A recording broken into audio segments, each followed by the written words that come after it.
Rafael Struijk, masa depan yang dipertanyakan setelah tersisih di Brisbane Roar.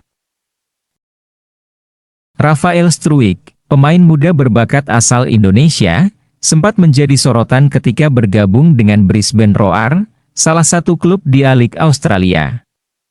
Namun, belakangan ini namanya jarang terdengar, bahkan terkesan diparkir oleh klub. Situasi ini menimbulkan pertanyaan besar tentang masa depan karirnya. Apakah ia masih memiliki peluang di Brisbane Roar atau perlu mencari kesempatan baru di tempat lain? Profil Rafael Struijk. Rafael Struijk adalah pemain berusia 22 tahun yang mampu bermain sebagai penyerang atau gelandang serang. Ia merupakan produk Akademi ADO Den Haag di Belanda dan sempat membela tim junior klub tersebut sebelum memutuskan pindah ke Australia. Kepindahannya ke Brisbane Roar pada tahun 2024 sempat menimbulkan ekspektasi tinggi, mengingat potensinya yang besar dan kemampuan teknis yang dianggap cocok dengan gaya bermain A-League. Prestasi dan potensi. Mengalami perkembangan pesat di Akademi Eropa.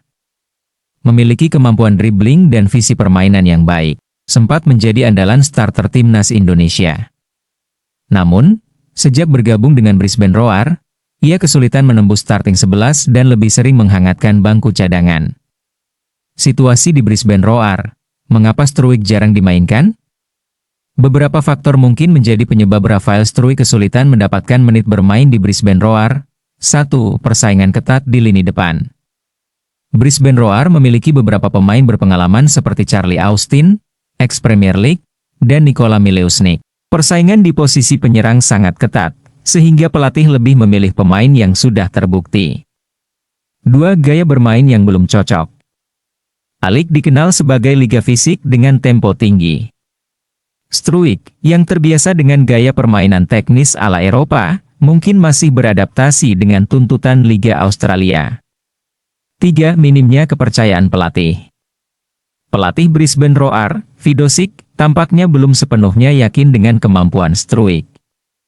Pemain muda seringkali membutuhkan waktu lebih lama untuk mendapatkan kepercayaan, terutama di klub yang sedang berjuang di papan tengah klasemen. 4. Kurangnya kesempatan di laga resmi. Tanpa waktu bermain yang cukup, sulit bagi Struijk untuk menunjukkan potensinya. Jika tidak ada perubahan, ia berisiko stagnan dalam perkembangan karirnya. Apa yang harus dilakukan Rafael Struijk? Jika situasi di Brisbane Roar tidak membaik, beberapa opsi bisa dipertimbangkan. 1. Kembali ke Eropa, mungkin masih bisa untuk kembali ke klub lamanya, ADO Den Haag. 2. Kembali ke Indonesia. Bermain di Liga 1 bisa menjadi pilihan untuk mengasah kemampuan sekaligus menarik perhatian timnas Indonesia. Klub seperti Persija mungkin tertarik merekrutnya. 3. Tetap bertahan dan berjuang. Menunjukkan performa maksimal dalam latihan. Memanfaatkan kesempatan sedikit yang diberikan, seperti di Cup Games atau sebagai pemain pengganti. Dampak bagi timnas Indonesia. Sebagai salah satu talenta muda Indonesia, kurangnya waktu bermain Rafael Struijk bisa memengaruhi performanya jika suatu saat dipanggil ke timnas. Pemain muda butuh ritme kompetitif untuk berkembang, dan jika terus diparkir, potensinya bisa terbuang sia-sia. Namun, jika ia berhasil menemukan klub yang tepat dan bermain secara reguler, ia bisa menjadi aset berharga bagi Indonesia di masa depan, terutama di ajang Piala Asia atau kualifikasi Piala Dunia. Kesimpulan. Rafael Struijk berada di persimpangan karir.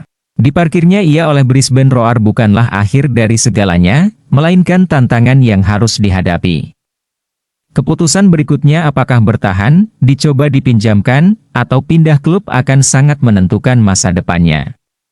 Bagi para penggemar sepak bola Indonesia, kita berharap Struijk segera menemukan solusi terbaik agar potensi besarnya tidak terbuang sia-sia. Jika ia bisa mendapatkan waktu bermain yang konsisten, bukan tidak mungkin ia akan menjadi salah satu bintang Indonesia di kancah internasional. Bagaimana pendapatmu? Haruskah Rafael Struijk bertahan di Brisbane Roar atau mencari klub baru? Tulis di kolom komentar.